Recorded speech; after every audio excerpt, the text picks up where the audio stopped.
ఈ శుభ శుక్రవారం రోజు, గుడ్ ఫ్రైడే రోజు మరి ఈ లోకంలో ప్రభు అయినటువంటి యేసుక్రీస్తు ఈ భూమి మీద ఉన్నప్పుడు ఇక చివరి క్షణాల్లో ఇక ప్రాణం పోవాలా.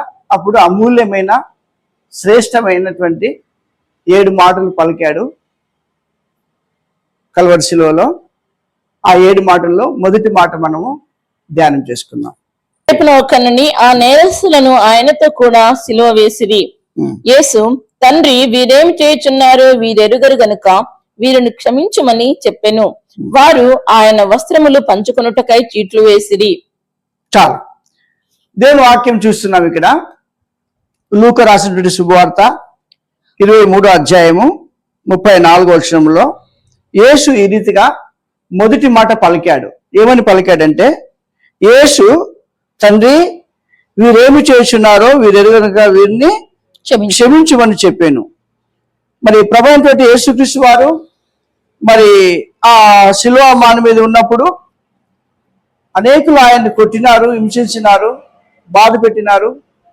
మరి మేకులు కొట్టినారు, చేతులకి, తలకి ములికీటం పెట్టారు, కాళ్ళకి మేకులు కొట్టారు. కానీ హింసించిన వారిని, బాధ పెట్టినటువంటి వారిని యేసు ప్రభు ఏమంటాడు? వీరేమి చేస్తున్నారో వీరు ఎరుగనుక వీరిని క్షమించమని అన్నాడు. మనకి ఎవరైనా మన దృష్టిలో తప్పు చేస్తే, మన పట్ల ఎవరైనా అక్రమంగా అన్యాయం చేస్తే మనం ఏమంటాం? మనం ఏం చేస్తాం చెప్పండి? పగ పెట్టుకుంటాం. నన్ను ఆయన అన్నాడు, నేను కూడా ఆయన్ని అనాలా అని అన్నాడు. కానీ యేసు ప్రభు ఏమనంటే, ఆయన కొట్టిన వారిని, హింసించిన వారిని ఏమనంటే, వీరేమి చేస్తున్నారో వీరు ఎరుగనుక వీరిని క్షమించమని చెప్పారు కల్వరి శిలువలో మొదటి మాట. చూడండి, ఒక రిఫరెన్స్ మనం చూసుకుందాము. ఒక రిఫరెన్స్ మత్తయి రాసినటువంటి శుభవార్త 18వ అధ్యాయంలో 34వ వచనంలో ఈ రీతిగా రాయబడింది. మత్తయి రాసినటువంటి శుభవార్త, అందుచేత వాని యజమానుడు కోపపడి తనకు అచ్చియున్నదంతయు చెల్లించు వరకు బాధపరచు వారికి వాణ్ణి నప్పగించెను. చదవండి. మీలో ప్రతి వాడును తన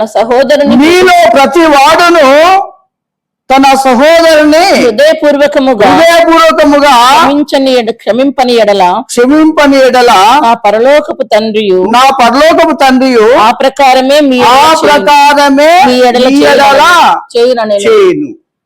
ఇక్కడ మత్తయి రాస్తున్నాడు, ఏమంటున్నాడు? మీలో ప్రతివాడు తన సహోదరు. యేసు ప్రభు బిడ్డలైనటువంటి మనకు చెప్తున్నాడు ఈ మాట. మీలో ప్రతివాడును యేసు ప్రభు క్షమించాడు.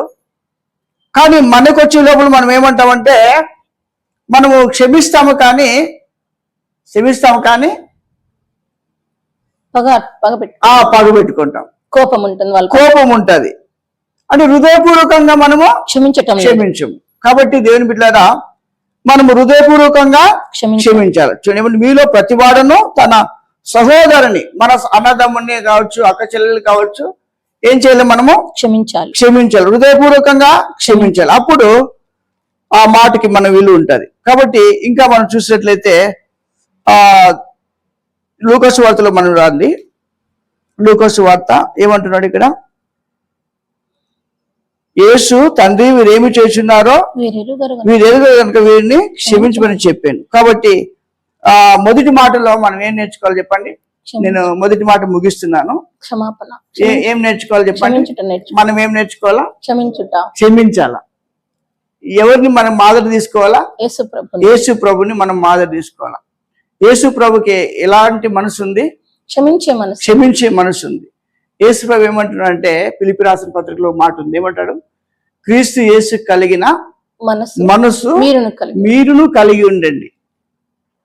యేసు ప్రభుకి ఎలాంటి మనసు ఉంది? క్షమించే మనసు ఉంది. కాబట్టి మనం కూడా క్షమించే మనసు కలిగి ఉండాలి. అది మొదటి మాట. రెండో మాట మనం మళ్ళీ చూద్దాం. దేవుడి మాట దీవించింది గాక. ఆమేన్.